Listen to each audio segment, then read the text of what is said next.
Donc bonjour, bienvenue à cette deuxième capsule sur la puissance machine dans le cadre du cours PE2.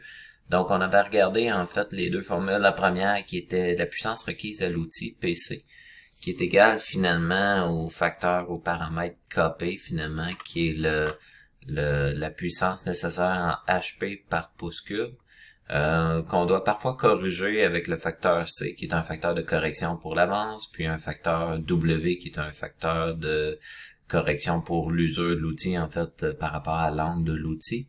Puis on multiplie le tout par Q, qui est le taux d'enlèvement de matière. Puis la deuxième formule, qui est la puissance machine, qui est la puissance requise à l'outil de coupe, divisée par l'efficacité de la machine E.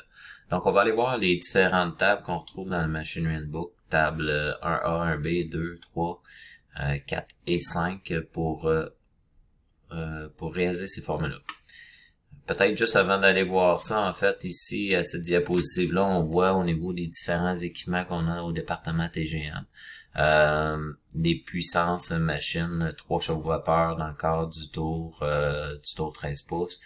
Pour ce qui est celui du 15 pouces, 7.5 HP, le TOS 5 HP, donc, et même chose du côté des fraiseuses. Fait qu'en ayant ces données-là, ça nous permet parfois d'essayer d'aller voir quelle serait la profondeur maximum au niveau de la coupe. Qu'est-ce qu'on pourrait réaliser qui serait atteignable au niveau de la machine pour optimiser finalement nos temps d'usinage. Donc, si on revient aux tables 1A et 1B, en fait, ces tables-là, en fait, vont nous permettre de trouver le facteur KP. Donc, on a le facteur KP en pouces et le facteur KP en métrique. Donc, c'est une constante là, qui transfère d'une valeur à l'autre. Fait qu'on voit au début, au niveau de ces tables-là, bon, ici on est au niveau du fer, fer malléable, où on parle des fontes ici, castées, selon différentes duretés. Fait qu'on a simplement à aller sélectionner, la dureté appropriée de notre matériel, puis d'aller chercher la valeur correspondante pour copier. Ces valeurs-là, copées, comme on a mentionné dans la première capsule, ont été établies en laboratoire avec des paramètres spécifiques, donc il faut parfois corriger cette valeur-là copée, comme on a vu dans la formule un petit peu plus tôt. La suite, finalement, de cette table 1A, on continue avec différents types de matériel, bon, les aciers outils, des bronzes, de l'aluminium, donc on peut aller chercher encore là les valeurs copées, soit en pouces ou en métrique. Puis, on continue du côté de la table 1B cette fois-ci, mais là, on a différents types d'acier au carbone qu'on peut retrouver. Avec, encore une fois, il faut sélectionner en fonction de la dureté Brinell qu'on a. Puis, on va aller lire la valeur. Supposons qu'on serait dans une échelle entre 160 et 180 Brinell. Bon, on aurait un facteur de 0.78 pour notre copé dans ce cas-ci. Fait que ça, c'est pour la valeur du copé.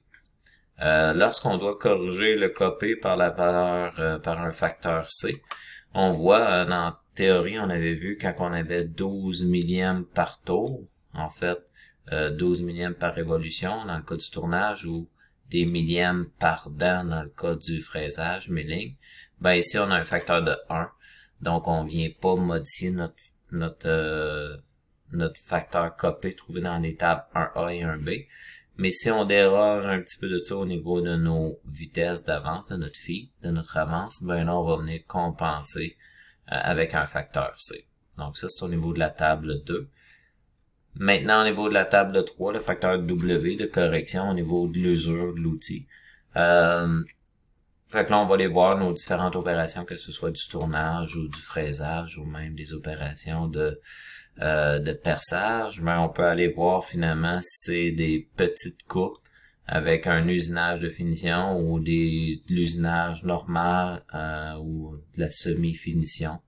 Donc on peut venir prendre une valeur de W qui va être différente selon l'application. Donc ça c'est pour la table 3.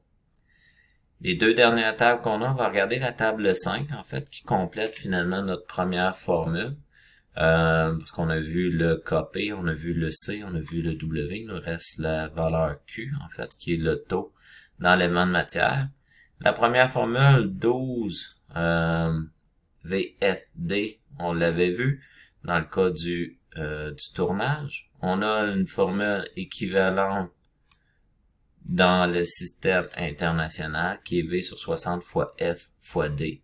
D étant toujours la profondeur de coupe. Si on remonte juste ici un petit peu plus haut, on a cette fameuse formule-là qu'on avait regardée, 12 fois V fois F fois D, qui est le taux d'enlèvement de matière en pouces cubes par minute. Donc, puis D qui est toujours effectivement la profondeur de coupe. Donc, si on revient en bas à notre table 5, donc on voit que pour le fraisage, la formule est différente, c'est FM, donc c'est le feed pour milling, feed milling. W, dans ce cas-ci, qui va être la largeur de la passe d'usinage, puis D qui va être la profondeur de la passe d'usinage. Donc, ce qu'on veut avoir, finalement, c'est la quantité de matière pouce cube par minute qu'on enlève. Donc, vraiment, le taux d'enlèvement de matière.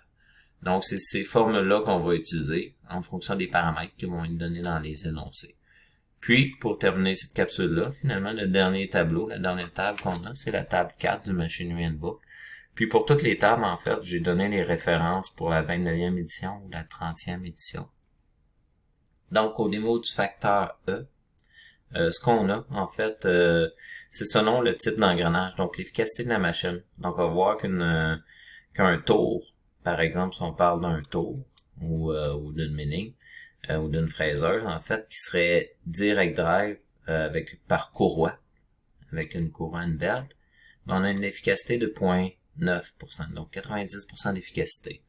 Un système d'engrenage back gear drive serait quant à lui autour de 75% d'efficacité.